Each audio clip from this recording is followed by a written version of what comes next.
गंगापुत्र भीष्म पितामह का नाम आप सब जानते ही हैं। भगवान श्री कृष्ण ने प्रतिज्ञा किया था कि मैं केवल अर्जुन के साथ रहूंगा, दाव बताऊंगा, लेकिन शस्त्र नहीं चलाऊंगा, न शस्त्र धारण करूंगा। भगवान ने प्रतिज्ञा की थी। इधर भीष्म पितामह ने प्रतिज्ञा की थी कि मैं श्री कृष्ण से शस्त्र रखवा लूंगा।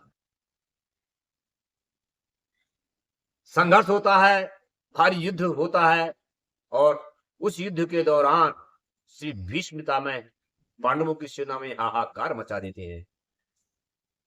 भगवान श्री कृष्ण को इतना क्रोध आता है कि भगवान श्री कृष्ण जो है अपना की हुई प्रतिज्ञा तोड़ देते हैं, और कुछ नहीं मिला तो रथ का पहिया ही लेकर के भीष्म पितामह का वध करने के लिए तत्पर हो जाते हैं। भीष्म पितामह उसी समय हाथ जोड़ते हैं। प्रबल प्रेम के पाले पड़कर प्रभु को नियम बदलते देखा, खुद का मान टले टल जाए पर भक्त का मान न टलते देखा। भीष्म पितामह भगवान के अनन्य प्रेमियों में से अग्रगण्य है। भीष्म पितामह अपने प्राणों का संचार अपनी इच्छा के अनुसार ही करते हैं। वो जब तक नहीं चाहेंगे तब तक दुनिया की मौत उनको नहीं ले जा सकती। युधिष्ठिर ने भीष्म पितामह जी से पूछा, हे पितामह, मैं वो बात सुनना चाहता हूं, ऐसा कौन सा आपने तप किया है, ऐसा कौन सा आपने यज्ञ किया है, ऐसा कौन सा आपने अनुष्ठान किया है जिसके बल पर आप इच्छा मृत्यु का वरदान प्राप्त किया? अर्जुन के हजारों बाण भी आपका प्राण नहीं ले सके। आखिर वो कौन सा तप है, मैं सुनना चाहता हूं। भीष्म पितामह बताते हैं कि युधिष्ठिर, मैंने जीवन पर्यंत विष्णु भगवान के 1000 नामों का जाप किया है, जिसे विष्णु सहस्त्र नाम के नाम से जाना जाता है। यस्य स्मरण मात्रेण जन्म संसार बंधनात् विमुच्यते नमस्तस्मै विष्णुवे प्रभा विष्णुवे। जिसके स्मरण मात्र से जन्म संसार का बंधन टूट जाता है, मुक्त हो जाते हैं, और जीव परमात्मा को प्राप्त कर लेता है। उन्हीं भगवान का नाम लेकर के मैंने सुंदर वरदान प्राप्त किया। जब तक मैं नहीं चाहूं तो मेरे प्राण नहीं जाएं, जब मैं चाहूं तभी मेरे प्राण जाएं। इसीलिए अर्जुन के हजारों बाण भी मेरे प्राणों का हनन नहीं कर सके। भगवान सदैव भक्त का मान रखते हैं, और जब भगवान का मान रखने लगते हैं भगवान, तो अपने भी अपमान की नहीं सोचते हैं कि मेरा क्या होगा। वो भक्त का भला सोचते हैं। जैसे भक्त के लिए भगवान सब कुछ है, ठीक उसी तरह भगवान के लिए भक्त ही सब कुछ है। प्रबल प्रेम के पाले पढ़कर प्रभु को नियम बदलते देखा, अब खुद का मान टले टल जाए पर भक्त का मान न टलते देखा। क्यों? क्योंकि करो सदा तिन कर रखवारी, अजमी बालक राख महतारी। भगवान जैसे मां अपने बेटे की रखवाली करती है, वैसे ही भगवान अपने भक्त की रखवाली करते हैं। करो सदा तिन कर रखवारी, अजमी बालक राख महतारी। भगवान का नियम एक ही है, एक ही धर्म है भगवान का। भक्तों के प्रति दया के भाव और भक्त की रक्षा के लिए कुछ भी कर जाना, यही भगवान का भाव है। इसी भाव को पाकर के भक्त भगवान के लिए प्राण देते हैं, और भगवान अपने भक्तों के लिए सब कुछ निछावर कर देते हैं। जिसने जो मांगा भगवान ने दिया। कहीं ऐसा कुछ नहीं, जहां तक भी देखा गया इतिहास में, जिसने भी धर्म का पालन किया है उसी का नाम रहता है, जिसने त्याग किया है उसी का नाम होता है। चाहे वो ऋषि दधीचि रहे हों, चाहे राजा हरिश्चंद्र रहे हों, चाहे बलि हों, चाहे जितने भी नाम लिए जाएं, जिन्होंने त्याग किया है उन्हीं का नाम हुआ है। जिसने जितना भजन किया है उसने उतना मजा लिया, और जिसने जितनी खता किया है उसने उतनी सजा लिया। यहाँ कोई किसी को सुख नहीं देता, दुख नहीं देता। अपने खुद के किए ही कर्मों के द्वारा सुख और दुख प्राप्त होता है। को नहीं सुख दुख कर को दाता, निज कृत कर्म भोग सब भ्राता। इस संसार में सभी जीव अपने खुद के किए ही कर्मों से ही सुख और दुख की प्राप्ति करते हैं।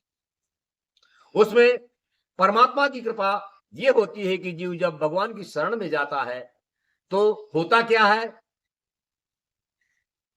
पहले तो यही बात होती है कि सुखी मीन जिमनी रे अगाधा, तिमि हरि शरण न एको बाधा। जैसे गड्ढे में पड़े हुए मछली के बच्चे को दया करके आप समुद्र में छोड़ दें। मछली का बच्चा गड्ढे में पड़ा हुआ है, हम मनुष्य होने के नाते जान रहे हैं कि ये 5 दिन में पानी खत्म हो जाएगा और ये बच्चा मर जाएगा।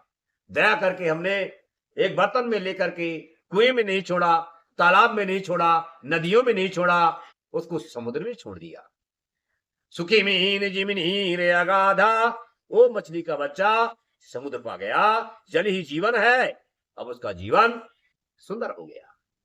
अब वो सभी बाधाओं से मुक्त हो गया है।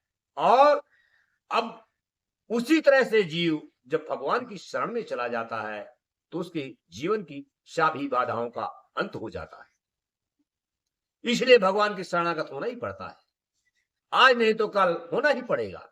समय से हो जाए तो बहुत अच्छा है, क्योंकि समय किसी का इंतजार करता नहीं। समय गया फिर ना मिले, जैसे गया फकीर, मैं बौरा बैठा रहा भर नैनों में नीर। समय नहीं मिलता है। समय से पहले ही भगवान की शरणागत हो जाएं, अर्थात बुढ़ापे का इंतजार ना करें, बचपन से ही भगवान से मिलने का प्रयत्न करें। जवानी आते आते आप भगवान को प्राप्त कर लें और बुढ़ापे में भगवान को पाने का आनंद प्राप्त करें। यही जीवन है।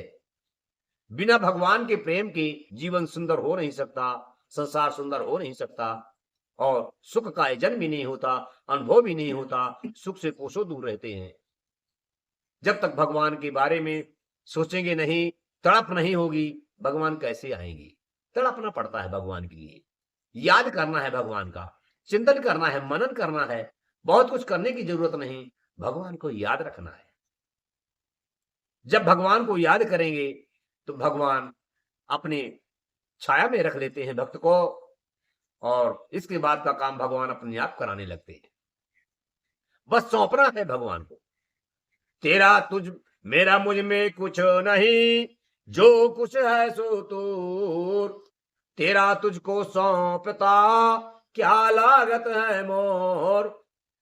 कुछ नहीं, भगवान से पाया है, भगवान को अर्पण कर दें। बस सुबह की प्रार्थना करें, जब निकले भगवान की याद करके निकलें, शाम को जब वापस आए तो भगवान को समर्पण कर दें। हे भगवान, आपने भेजा था, अब मैं आ गया। बस सुबह की प्रार्थना पूरा दिन सुंदर रखेगी, शाम की प्रार्थना सुंदर नींद आ जाएगी, और इसी से सुंदर जीवन व्यतीत हो जाएगा। बिना भगवान के भजन सुमरण के जीवन सुख पाता नहीं। साधनों से सुखी नहीं होता है। सुख का साधन है तू है भजन, कीर्तन, स्मरण, चिंतन, पूजन, जो भी कर सकते हैं। एक घड़ी आधी घड़ी आधे में पुनियाद, तुलसी संगत साधु की कटे कोट अपराध। नहीं समय, आधी घड़ी, आधे में भी आधी, अब इससे भी कम है समय नहीं है तो फिर गंगा जी में डूब जाना अच्छा है। गंगा जी को तैरबो और संतन दरबार, पार हुआ सो पार है, नहीं पार सो पार। सत्संगत को जाइए, तज ममता और मोह, सबको त्याग दीजिए, दौड़ के जाइए। सत्संगत जहां होती हो, जहां भगवान का चिंतन किया जाता हो, जहां भगवान के बारे में सोचा जाता हो, दौड़ कर जाइए।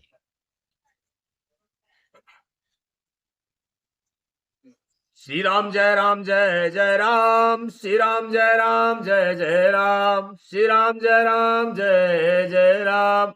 जय श्री कृष्ण।